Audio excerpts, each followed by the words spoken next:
Sejak tahun 1923-1924 datang Arab, datang Hijaz menika kedadosan pemberontakan oleh kaum Wahabi.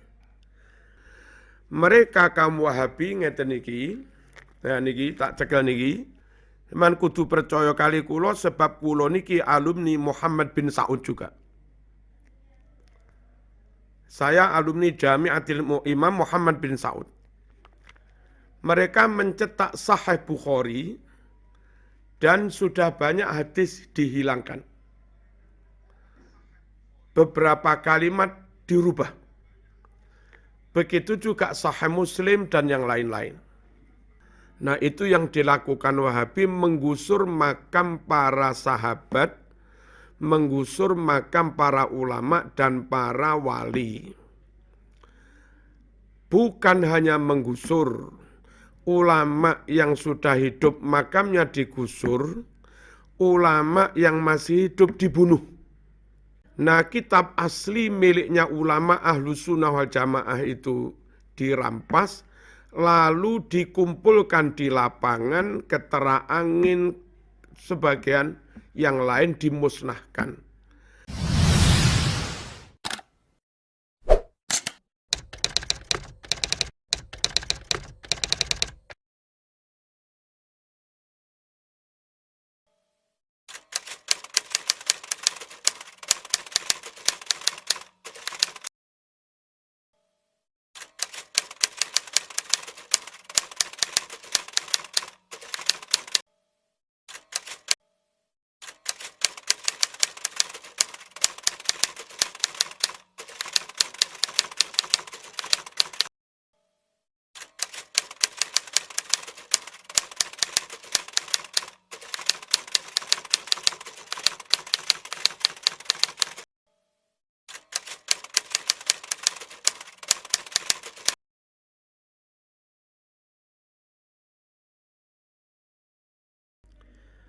Para rawuh sedaya ingkang minulya, perlu kula aturaken bilih njaga kesalafan niku penting sanget. Amargi napa para rawuh? Ngeten, sejak tahun 1923-1924 datang Arab, datang Hijaz menika kedadosan pemberontakan oleh kaum Wahabi. Keranten kaum Wahabi menika disokong Inggris Prancis, akhiripun menang. Amir yang ketika itu dari kalangan Ahlu Sunnah, nggih menika saking gubernuran Turki Utsmani Syarif Hussein kalah. Wahabi menang. Nah Wahabi bersekongkol kalih Alu Saud yang memang sokongan Inggris Prancis. Sing perlu kula critakaken para rawuh, sak mantune Wahabi menang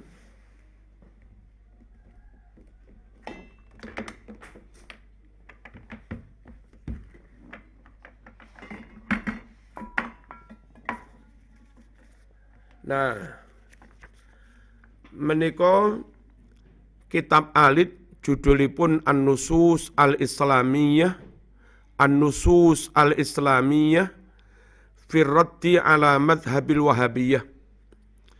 Dipun serat kalian Kiai Muhammad Fakih Mas Kumambang Gresik. Piyambakipun kala rumiyin dados rais awal zaman Mbah Hasyim As'ari dados rais akbar. Nah kitab menika dipun takrit kalian Mbah Yai Maimun Zubair, ugi dipun takrit kalian Dr. Husain Alwani, Mufti Australia. Lan lintu-lintunipun halaman 2 ngantos halaman 51. Teng buku niki pun dipun critakaken perihal tentang pemberontakan Wahabi. Yang halaman 12 dipun dawuhaken bilih pendiri Wahabi Muhammad bin Abdul Wahhab menika berguru kepada Jeffrey Hamper sang intelijen mata-mata dari kerajaan Inggris yang agamanya Yahudi. Wong jenenge Yahudi, senajan apal Quran niatnya mesti ngerusak. Mereka nggak akan rela kalau Islam niki berkembang. Nah, Wahabi didirikan oleh Muhammad bin Abdul Wahhab, piyambake berguru kepada orang Yahudi. Terus walhasil setelah pemberontakan menang dan Wahabi koyo ngono kuwi, akhiripun satu, mereka menggusur, meratakan rata dengan tanah semua makam sahabat, semua makam syuhada, semua makam ulama. Ngantos sakniki kita niki kangelan goleki makame Siti Aisyah teng pundi, goleki makame Sayyidina Utsman teng pundi, goleki makame Abdurrahman bin Auf teng pundi, madosi makame Abu Hurairah teng pundi, madosi makame Ibnu Umar teng pundi, makame Ibnu Abbas teng pundi. Kangelan sedang teng makam syuhada Uhud menawi panjenengan umroh atau haji terus ziarah ke syuhada Uhud, di sana dipagari terus ada beberapa batu dari 70 makam yang ada di kompleks syuhada Uhud. Kita nggak tahu mana yang makamnya Sayyidina Hamzah, mana makamnya yang lain-lain. Kita mboten sumer para rawuh. Nah, itu yang dilakukan Wahabi, menggusur makam para sahabat, menggusur makam para ulama dan para wali. Bukan hanya menggusur, ulama yang sudah hidup makamnya digusur, ulama yang masih hidup dibunuh. Mriki halaman 12 sampai 13. Banyak hafid Quran dibunuh, banyak muslim dibunuh, banyak ulama dibunuh. Lalu kitab-kitab yang ketika itu dimiliki ulama-ulama, mereka rampas. Hasil dari perampasan itu, teng mriki didhawuhne ada ribuan naskah Bukhari, ada ribuan naskah Sahih Muslim, ada ribuan naskah kitab yang lain, tafsir, usul fikih, dan yang lain-lain. Nah, kitab asli miliknya ulama Ahlus Sunnah wal Jamaah itu dirampas, lalu dikumpulkan di lapangan, keterangin, sebagian yang lain dimusnahkan. Kemudian setelah kitab-kitab asli milik ulama itu dirampas, dimusnahkan, mereka kaum Wahabi ngeten niki, nah niki tak cekel niki, mereka menerbitkan, mencetak Sahih Bukhari seperti yang saya miliki ini. Man kudu percaya kali kula sebab kula niki alumni Muhammad bin Saud juga. Saya alumni Jami'atil Imam Muhammad bin Saud. Mereka mencetak Sahih Bukhari dan sudah banyak hadis dihilangkan. Beberapa kalimat dirubah. Begitu juga Sahih Muslim dan yang lain-lain. Nah, kesimpulannya, nyun sewu, Wahabi membahayakan, merusak Islam. Dari pendirinya Wahabi yang berguru kepada Muhammad bin Abdul Wahhab, berguru kepada Jeffrey Hamper Yahudi, dari situ ada proyek ingin merusak Islam dari dalam. Lalu berontak, bersekongkol dengan Inggris Prancis penjajah. Nyata kalau itu merusak Islam. Lalu setelah menang, makam ulama, makam syuhada, makam sahabat digusur. Itu menghilangkan bukti sejarah, itu menghilangkan situs sejarah, itu menghilangkan artefak yang itu penting dalam pembuktian sejarah. Itu juga merusak Islam. Lalu membunuh para ulama hafid Quran, itu juga merusak Islam. lalu kitab-kitab dirampas, dimusnahkan. Itu merusak Islam. Dan setelah kitab dimusnahkan, diterbitkan kitab Sahih Bukhari baru yang sudah dikurang-kurangi. Itu juga merusak Islam. Untungnya para rawuh, untungnya banyak santri-santri semacam Mbah Hasyim Asy'ari.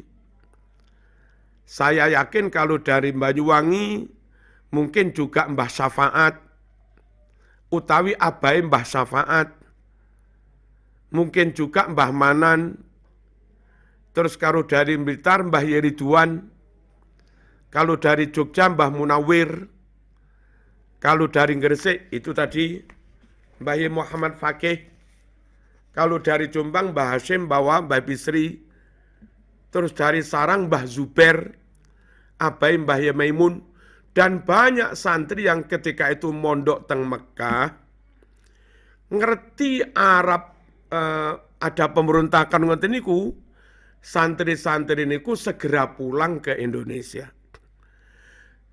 Pulang membawa kitab Sahih Bukhari. Pulang membawa kitab Ihya. Pulang membawa kitab Ibnu Katsir. Pulang membawa kitab-kitab yang lain. Nah, yang perlu kaum santri memahami, ketika kitab-kitab yang asli itu di Arab dulu dimusnahkan, Allah selamatkan kitab-kitab yang asli itu lewat para santri yang ketika itu mondok teng Arab, diselamatkan, dibawa pulang ke Indonesia. Milo rata-rata pondok sepuh niku tasik mengkoleksi kitab-kitab lawas sing cetakane umur 100 tahun luwih. Ihya lawas, I'anah lawas, Muhadzab lawas, terus Fathul Wahab lawas, Fakhrur Razi lawas, Ihya lawas. Kiai-kiai salaf niku tasik nyimpen kitab-kitab lawas yang asli. Nah, perlu nih konco-konco Banyuwangi tetap ngaji kepada ulama salaf. Perlu nih konco-konco Banyuwangi tetap ngaji ke pondok salaf. Di pondok salaf itu, senajan mungkin santri tuku kitab anyar, kula wangsuli, senajan mungkin santri tuku kitab anyar, yang mungkin 1-2 kalimatnya dirubah oleh tangan-tangan nakal tadi, tapi lek ngajine teng kiai salaf, Mbah Yai salaf teng Raudhatus Salam, niku nyekel kitab sing lawas. Lah ngoten lho. Sekali lagi perlu nih panggah ngaji kepada kiai salaf, pondok salaf. Nggih njogo-njogo, misalnya ngaji Sahih Bukhari. Santri ini tuku kitab anyar teko Sasak Ampel. Lah tibake akeh kalimat sing diowahi. Niku lek ngaji teng Mbah Yai salaf, Mbah Yai ini nyekel kitab sing lawas. Sing kitab lawas niku nate dingajekne, digurukne, sasan maknane saking gurune mbiyen sing lawas. Kulo sik yakin para rawuh, senajan santri tumbas kitab anyar sing dirubah-rubah, pokok ngaji ini tetep teng Mbah Yai salaf. Akhirnya tahrifat, penyimpangan-penyimpangan, perubahan-perubahan kalimat huruf itu tadi, oleh Mbah Yai sing nyekel kitab lawas mengke ditashih, mengke dibeneraken. Orang ngono le sing bener ngene, kalimat ning kitab kuwi salah, sing bener ngene. Niku poin pertama, perlu panggah ngaji teng kiai salaf. Sing kiai salaf niku mulangi ndamel kitab lawas. Sing kitab lawas niku nate dijekne teng guru sing salaf mbiyen. Nah sing konyol niku wis murid nggawe kitab putih, kitab modern, kitab anyar. Lah gurune yo nggawe kitab putih modern pisan. ngaji Sahih Bukhari, murid gawe Sahih Bukhari niki, gurune gawe Sahih Bukhari niki, ada hadis dikurang-kurangi, ada hadis diwawai, gurune murite podo dene podo gak weruhe.